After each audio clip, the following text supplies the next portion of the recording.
Alright, so we're walking up to the ferry right now. Got the boat right there. You guys are all strapped up, so I don't know how shaky it's gonna be. I'll try to keep it as still as possible. Alright, welcome aboard. Thank you.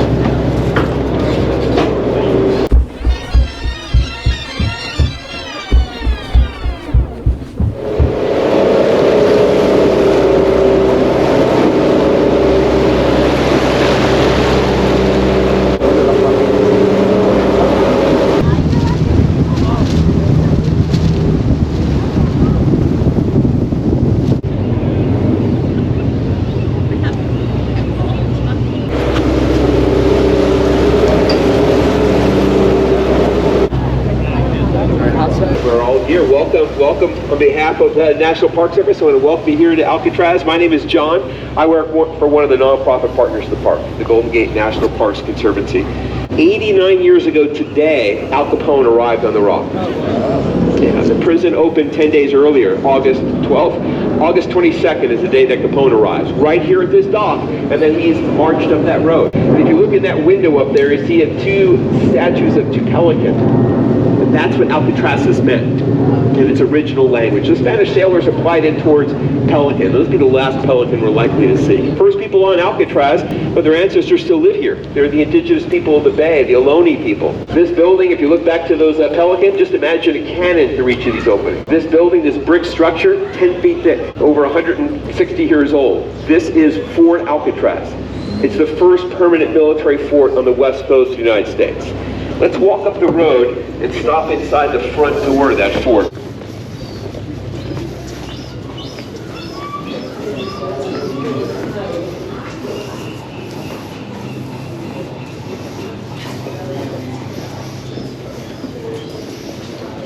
This is protected by a moat and a drawbridge. Like I said, it looked like a European castle, right? There's a dry ditch below us. Right now this is a permanent bridge, but imagine the retractable wooden drawbridge. You can see with the chains that are pulled up the drawbridge on both sides. And then you may have noticed a cannon in that space. And there would have been another cannon in here, face down the road to repel invaders.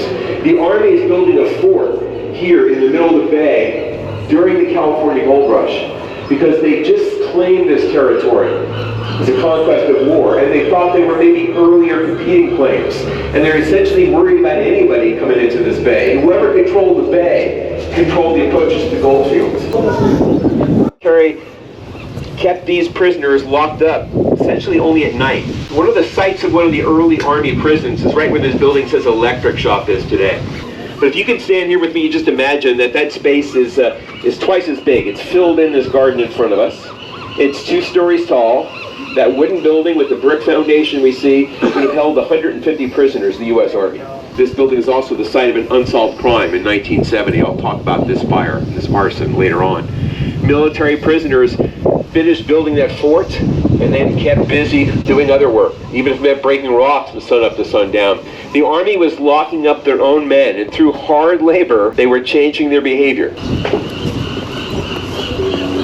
There are some still late nesting birds. These little gray birds are juvenile western gulls. Let's try to avoid these juvenile gulls. All right, guys.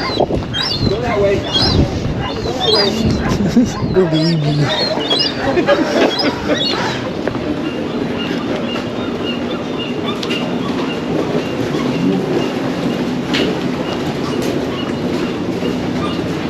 This power plant, as I said, about 1912. That's the same year they built that prison we went to visit. That's the same year most of this concrete arrived on the Rock. But it's prior to that. You know, anytime you see brick, like we just walked through, we're about to walk through more, think fort. Think that 19th century fort. The Army put some of their prison laborers to do in the late 19th century was digging just a couple communication tunnels connecting different parts of the island from one side to the other. So have you ever heard rumors about tunnels underneath the island? There's one.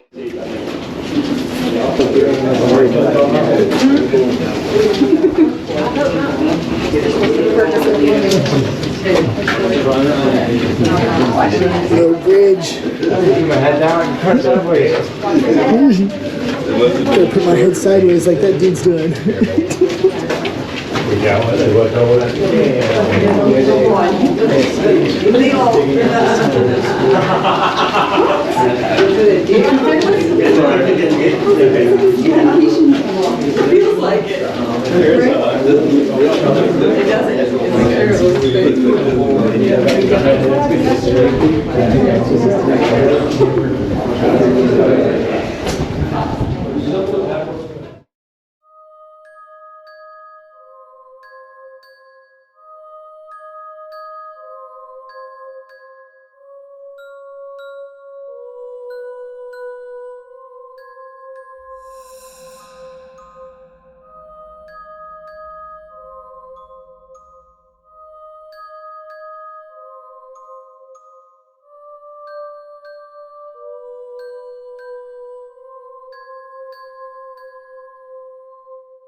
50,000 gallons a week of potable water just to run this. And of course they needed water for the prison, and they needed water for the apartments where the officers and their families lived. And so they made some choices about that water. They tried to collect rainwater. We still try. They chose to use salt water through the toilets. They pulled the salt water right out of the bag, which made sense because after the toilet flushed, it went right back into the bag. I think there was an escape attempt that was probably brewed up right here by a guy named John Knight Giles. He saw all this army laundry coming in here during the war when the army is coming and going from Alcatraz as well, and he gets himself a job transferred down to the dock, offload those supply boats. And he spends the majority of the war stealing bits and pieces of the uniforms, and hid himself on the army boat. He just filled full of laundry, and he was a free man for 30 minutes. He's arrested, dragged right back to Alcatraz. He got off the islands. 30 minutes of freedom. 9 more years added to his prison term for that boat.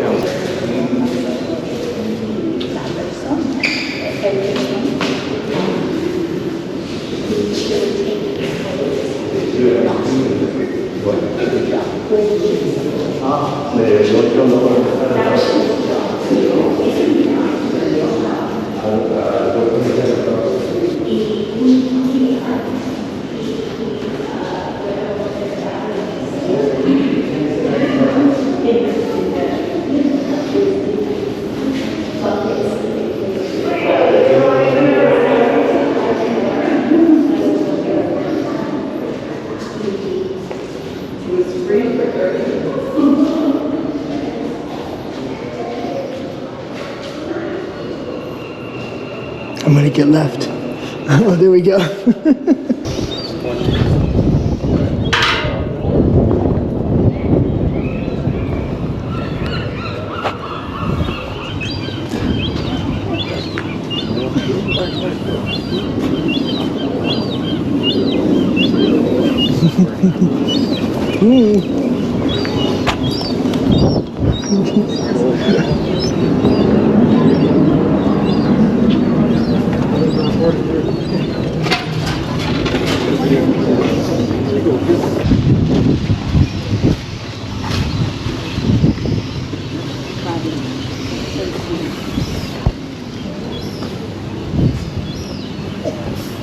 Have you guys gotten any kind of EVPs?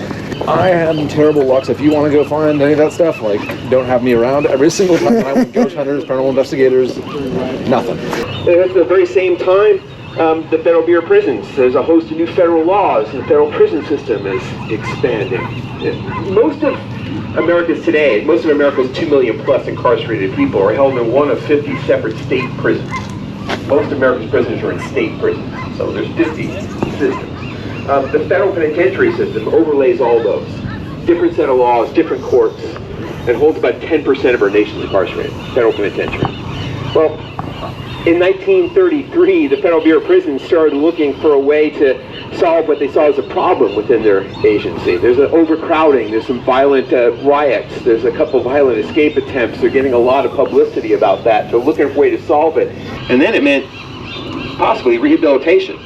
Taking their own soldiers who committed some offense and retooling them and getting them back into the Army service.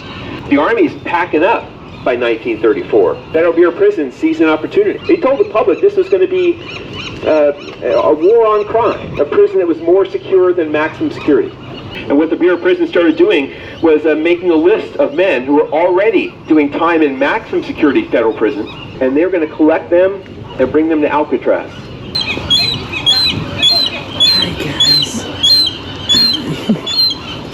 Each man's first stop would be in the shower room. Once they got processed to the prison, they were told what this place was all about. Alcatraz was different than the prison had just sent them here. Alcatraz would be a prison that would afford them exactly 4 rights. They had the right to food, clothing, shelter, medical attention. End of the list. Where another prison might give them the opportunity to have a letter from home. Not here. Other prison might give them a book to read. Not here. Other prison might give them a chance to go outside to the rec yard. Not here. They might get a chance to get a paid job. Not here. It's a prison of solitary confinement. And that's what a Supermax prison is.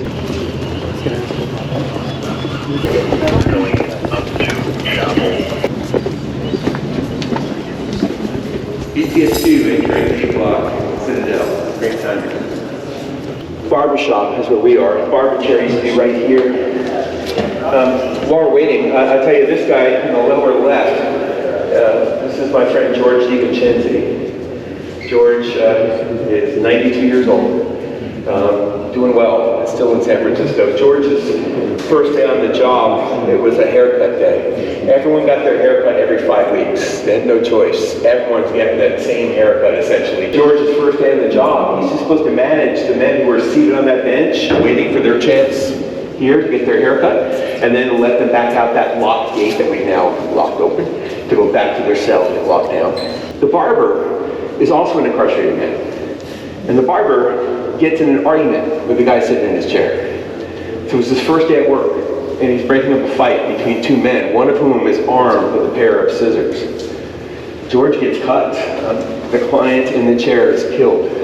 It's his first day on the job. He's just witnessed a murder. Now he's lying on top of the barber. He's got him subdued, but George is hurt. He's cut. Officers here on the floor had no weapons. His only weapon was a whistle. And his job would have been to blow that whistle 3 times as a universal symbol for help as needed. He lost the whistle in the fight. It got torn off. His wound up skittering onto the ground under the bench where the other men sat and watched the whole fight. And at the very end of that fight, one of the men reached down, picked up the whistle, blew it 3 times, and tossed it back to George. He had seen this before, and officers came running. It's a tough place to be, both sides of the bars. George did a career here. Let's enter the one part of the prison that was never remodeled. The Army built this building with 4 freestanding cell blocks. This is block A. So these cells we're about to see only ever held as prisoners, soldier prisoners, Army prisoners, until 1934. But we're going to use it to enter the area that's beneath the building. So come on in here with me. Is that an original key too? This is, yeah. Here. Oh, you want me to do it? Check it out. Is that the right way? No. Is that the right way? Other way? Yeah, that should do it. And then should turn. Oh. There you go. There you go. We're in. I'll need those back. Thank you much. Yeah. This key is older than I am. This is what we replace locks with now. So Sutter Seal, Folger-Adams, still in the prison. Slade still makes locks, but they're not making these things. Nice. Yeah, I bet.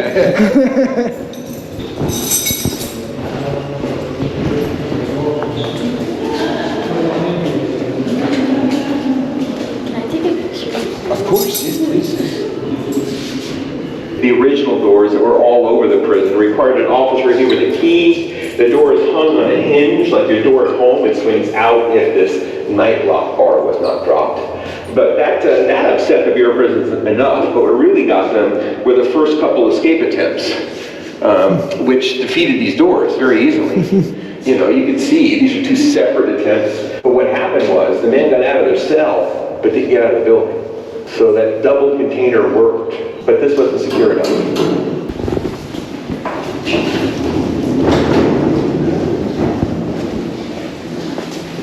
This 3-story building surrounded by a dry moat. You cross the drawbridge, enter the building on either side. And this is a place that was meant to be the last line of defense for a battle that never came. Fort Alcatraz never fired a shot in anger. It served its purpose as a deterrent. American Civil War ended. Any real pretense of fort is done. The pressure is off. It's a full-time Army prison. This becomes a housing unit. The top 2 floors become divided up into the townhomes, essentially, for the military officers and their families. And the bottom floor divided up into small apartments for the cooks and cleaners, civilians who cared for the officers and their families, as well as some kitchens and bathrooms and storage rooms. And then in 1909, the Army began thinking about building this building. Big prison.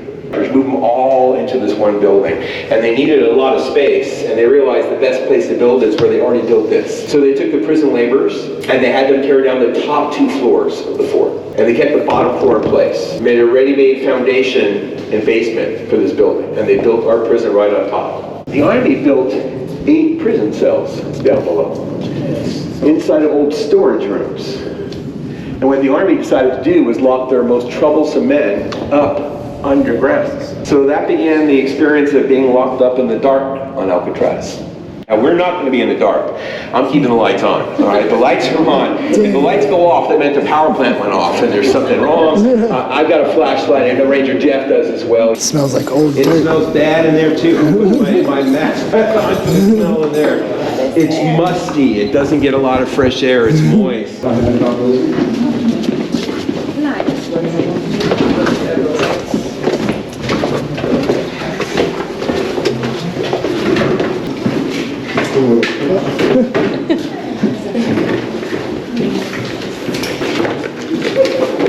on in, maybe head over here for me. Don't go too far. Just make a little room. Looks like there's not enough room for all of us standing here together. Yeah, don't wander away from there. Just stay right there if you would. Thanks.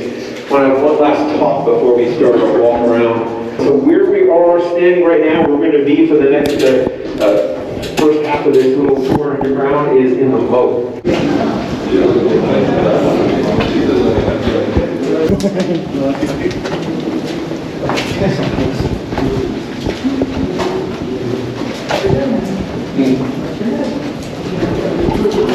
What's behind you, sir?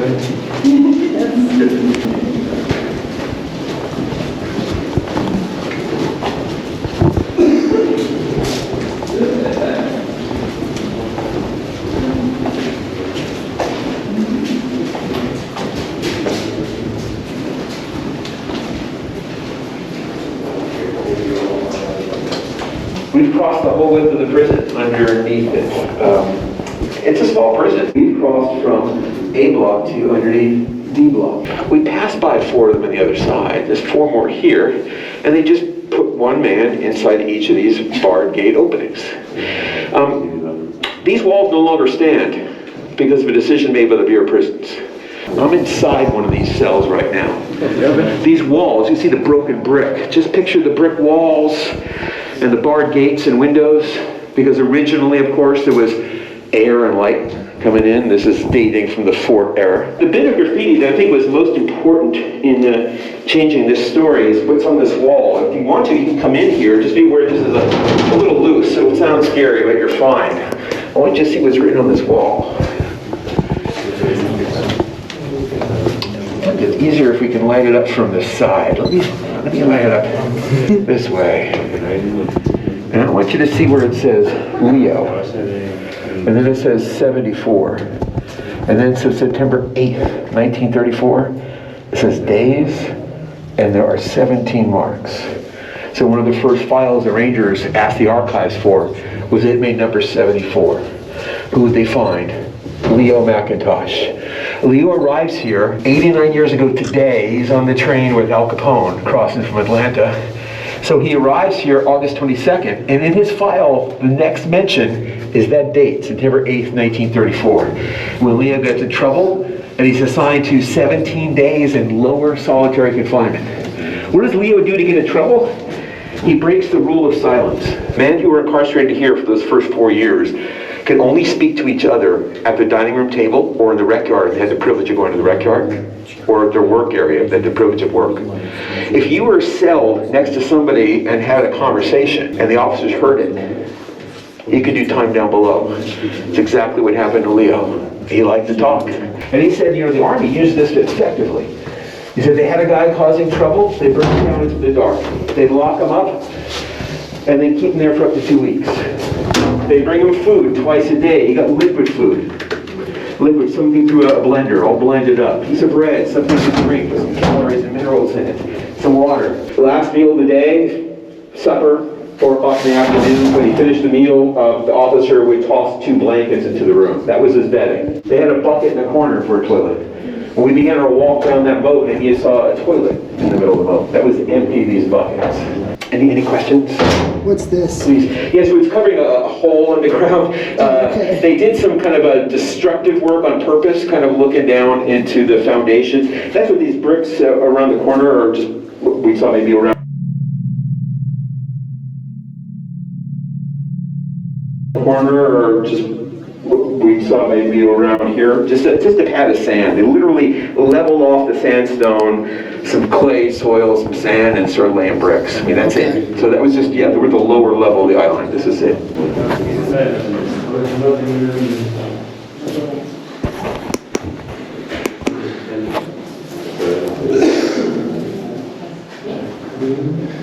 If there's anyone here, speak into my camera.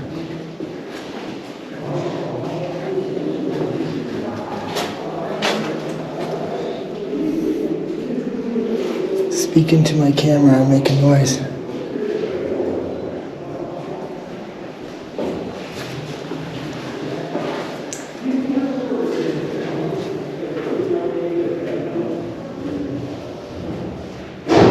My name is Aiden.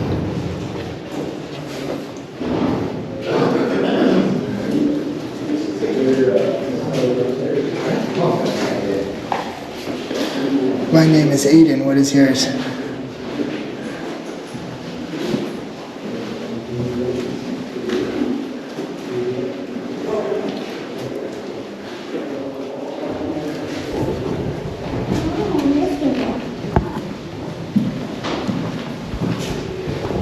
Are you in here? Is there anyone else in here? I gotta keep up. Oh. It's a good thing I got that hard hat on. Sneaky, sneaky.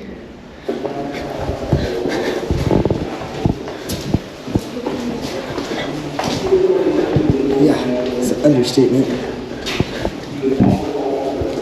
You guys can't even see in there. There we go.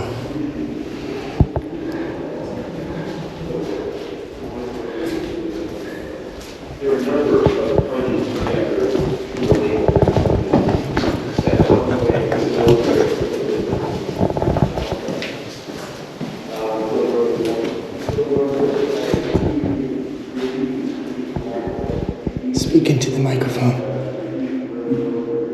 Is there anyone in here?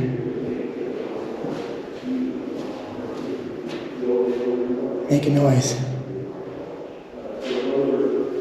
I can feel you watching me. My name is Aiden. What is yours?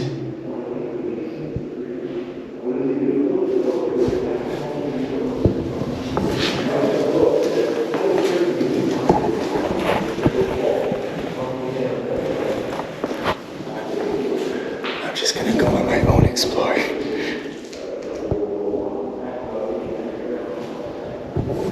Is there someone in here?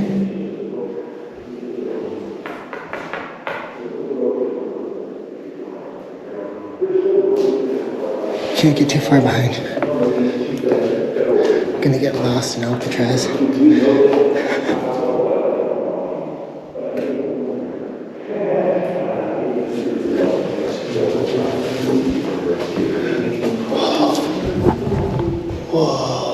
Hard caps, don't go back to the cabinet, they go to the little black bucket in front of the cabinet, so please drop those off and head upstairs and see I'm guessing these were like holding cells or big cells.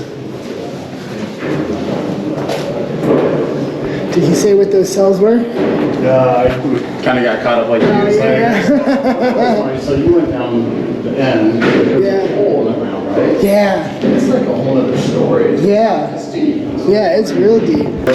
Going that way. I know there was a privy down there that connected to the brick sewer system. There's this graceful kind of arch thing. I think it might be that.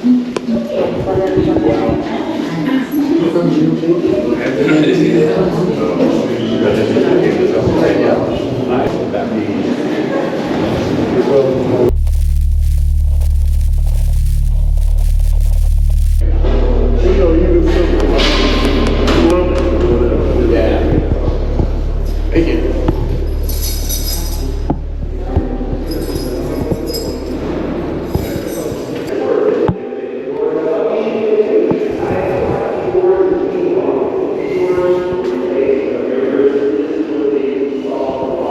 And these doors don't swing, they slide.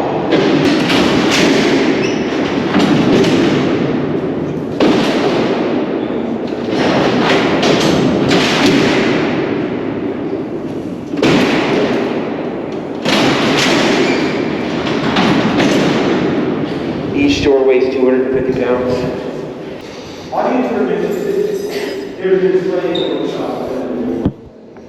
Is there anyone in here?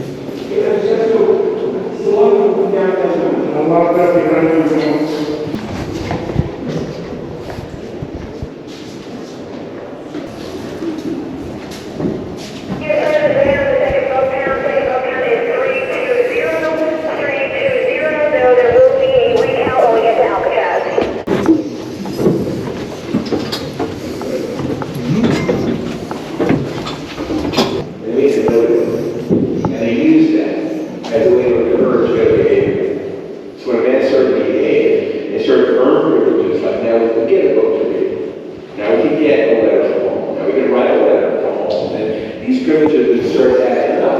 And eventually tell them, look, you did such a good job. You told us that you're anything. One of the guys I interviewed was Jim Crow. You'll hear him on the audio tour. Jimmy was raised in the Catholic faith. And when Jim got to Alcatraz, he was told, well, I think that here is his family had written wrong. No one was in contact with him any longer. He was alone. And it took a long time before he started to earn those privileges. When he finally earned, the one that replaced this was called Marion, Illinois.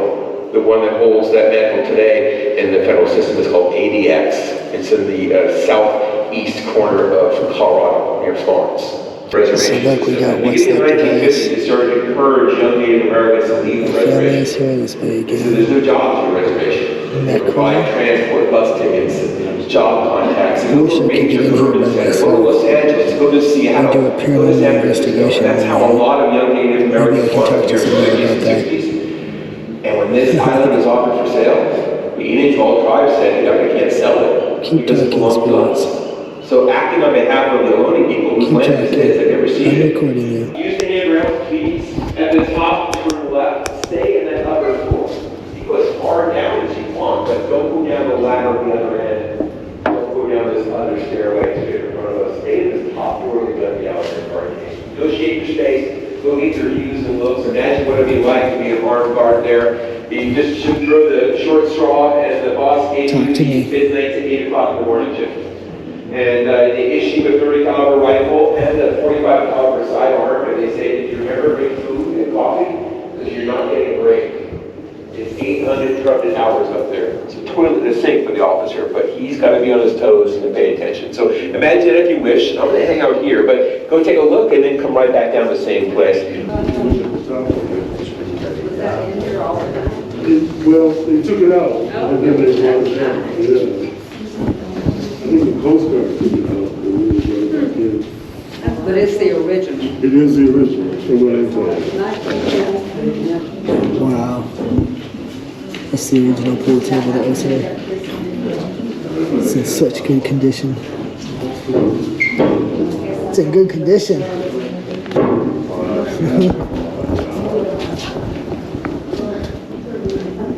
There's San Francisco.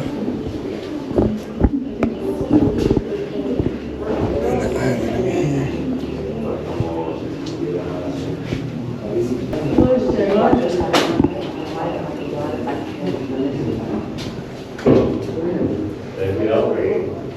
Warden's office in Embarcadero are open. Warden's office in Embarcadero open.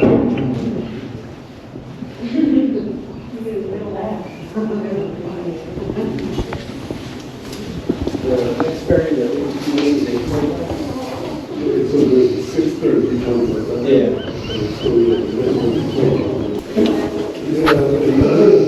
All right, here we go.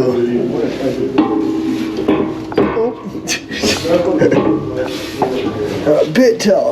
So this is where gunmen would hang out just in case things got out of hand in the cells. They all had rifles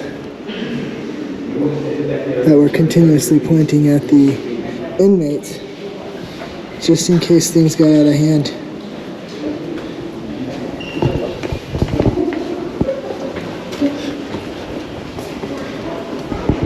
So they would walk this cage with their rifle, make sure that nobody... Oh, here's another. They were able to see through into that's the church that we were in previously. So they were able to see in through the church as well as the prison. That is terrifying. Walk along this corridor with a rifle in hand. Look at these stairs. Whoa. And a bench at the end. Yeah. Okay, I think I'm the last one here. What does that say? Oh, it's a little rifle hole with the bench at the end. If there's anyone in this hallway, come talk to me. These are the locks.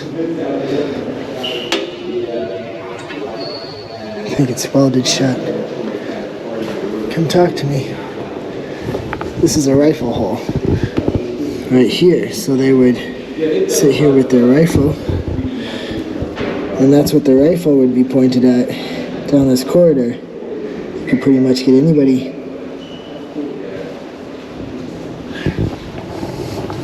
And you wouldn't even know that they were back here because they would be crouching. If there's anyone here, come talk to me. I'll go right down here. I'll see you down here. All right. I just got left.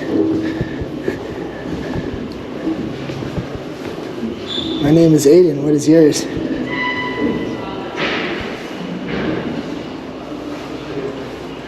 We're delighted you're here. Week outside. Look, I'm here. Obvious Republican marriage. That's interesting. Miscarriage. Yes. So this would be another rifle hole as well. Right here. Facing out.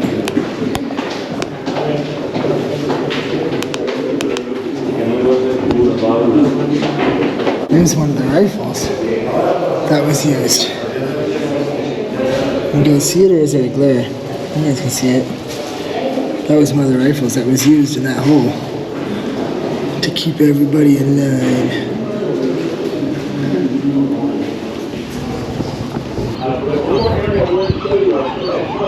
We're going to head down this side walk going back to the main prison entrance to get to the prison hospital. The lighthouse.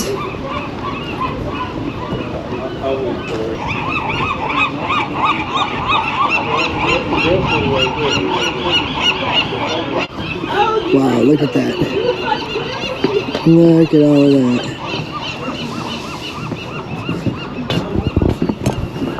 So we're on our way to the hospital.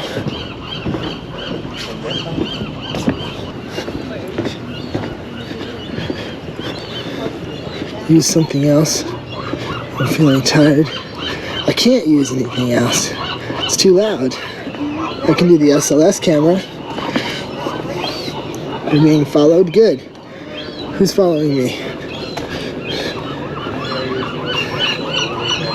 Don't leave, sister.